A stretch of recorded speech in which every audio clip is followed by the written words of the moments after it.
Assalamualaikum warahmatullahi wabarakatuh. Kami dari kelompok 3 akan menampilkan video mengenai pajak penjualan atas barang mewah yang beranggotakan Sonya Isabella, Nurul Fadila, Yasmine Alexandra. Pajak penjualan atas barang mewah atau PPNBM. Apa itu PPNBM? Kepanjangan PPNBM adalah pajak penjualan atas barang mewah. PPNBM ialah pajak yang dibebankan kepada produsen barang mewah atas kegiatan produksi atau impor barang tersebut. PPNBM biasanya dimasukkan ke dalam harga jual produk dan dibayarkan oleh konsumen atas transaksi pembelian produk. Dapat dikatakan bahwa PPNBM adalah pungutan wajib yang diserahkan kepada pemerintah atas transaksi pertama barang mewah. Artinya, penjualan barang bekas produk mewah tidak mengharuskan pihak terkait melakukan pembayaran PPNBM. Dasar pengenaan PPNBM: 1. Harga jual produk atau termasuk biaya tambahan yang dikenakan oleh penjual.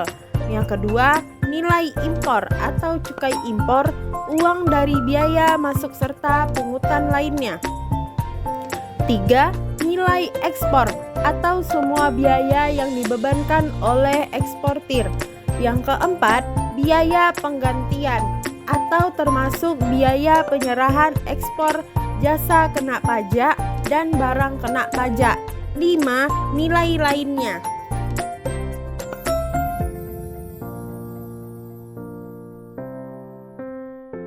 Perbedaan PPN dan PPNBM. Pengenaan pajak. PPNBM adalah pajak yang hanya dikenakan satu kali saat transaksi pertama, sedangkan PPN dikenakan pada setiap transaksi perdagangan besar hingga eceran. Kemudian jenis pungutan.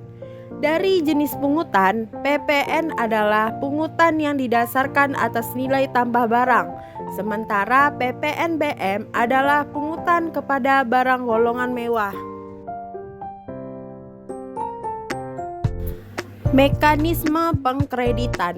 PPN bisa dikreditkan dalam mekanisme pajak keluaran dan pajak masukan, sementara PPN adalah pajak yang tidak mungkin dikreditkan melalui mekanisme tersebut. Nah, kita masuk ke fungsi PPNBM. Apa saja fungsi PPNBM sebagai salah satu pungutan resmi negara? Berikut penjelasannya. Yang pertama, PPNBM adalah penyeimbangan pembebanan pajak antara kalangan atas dan masyarakat umum. Yang kedua, PPNBM sebagai pengendali konsumsi BKP barang mewah. Yang ketiga, PPNBM adalah bentuk perlindungan pemerintah terhadap produsen kecil dan menengah. Yang keempat, PPNBM berkontribusi terhadap penerimaan negara. Jenis barang mewah PPNBM. Sesuai Undang-Undang Nomor 42 Tahun 2009 tentang Pajak Pertambahan Nilai atau PPN dan pajak penjualan atas barang mewah yang disebut juga dengan PPNBM atau Undang-Undang PPN. Barang-barang yang termasuk contoh PPNBM meliputi barang-barang sebagai berikut. Yang pertama, barang selain kebutuhan pokok masyarakat. Yang kedua, barang yang dikonsumsi masyarakat kalangan atas. Yang ketiga, barang yang secara eksklusif dikonsumsi masyarakat tertentu. Dan yang terakhir, barang yang dikonsumsi menunjukkan kelas sosial.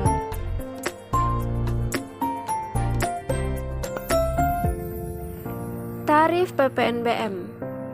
Berikut adalah tarif PPNBM menurut Undang-Undang Nomor 8 Tahun 1983 tentang pajak pertambahan nilai dan pajak penjualan atas barang mewah. Pengenaan tarif PPNBM paling rendah adalah 10% dan maksimum adalah 20%. Adanya perbedaan mengenai tarif PPNBM didasarkan atas klasifikasi barang tergolong mewah yang terkena PPNBM berdasarkan konsultasi dengan DPR.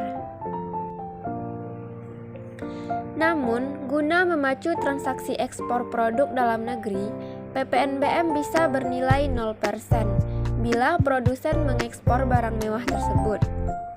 Selain itu, tarif PPNBM mobil dan barang mewah lainnya diberlakukan dengan cara mengalihkan nilai dasar pengenaan pajak terhadap besar tarif PPNBM.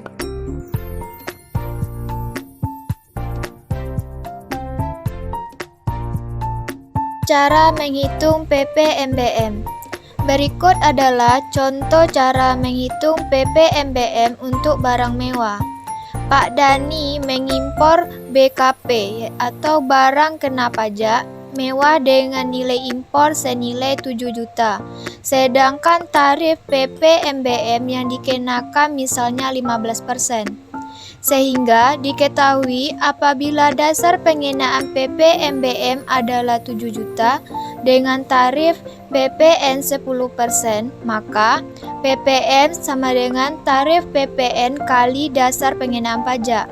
PPN sama dengan 10% kali 7 juta. Sedangkan cara menghitung PPNBM adalah PPNBM sama dengan tarif PPNBM dengan dasar pengenaan pajak. PPNBM sama dengan 15% dikali 7 juta. PPNBM adalah 1.050.000. Selanjutnya dampak PPNBM. Yang pertama yaitu penerimaan negara. PPNBM adalah sebuah sarana untuk mengamankan penerimaan negara. Dari iuran tersebut, pemerintah mendapatkan penerimaan yang selanjutnya juga akan dinikmati oleh rakyat Indonesia. Mengendalikan konsumsi BKP. PPNBM adalah sebuah alat guna mengendalikan BKP, contohnya mobil. Konsumsi lebih rendah artinya lebih sedikit polusi dan limbah yang ada di lingkungan sekitar. Ketiga, peningkatan penjualan. PPNBM mobil yang dinilai tinggi dapat membuat sebagian konsumen beralih ke bursa mobil bekas yang bebas pajak dan harga lebih terjangkau. Yang keempat, menurunkan emisi gas buang mobil. PPNBM adalah pajak yang tarifnya ditetapkan berdasarkan golongan jenis kendaraan dan emisi yang dihasilkannya. Misalnya untuk mobil PPNBM, mobil dengan tingkat CO kurang dari 150 gram per kilometer dikenakan tarif senilai 15%. Baiklah, sekian video dari kami. Assalamualaikum warahmatullahi wabarakatuh. Selamat menonton teman-teman.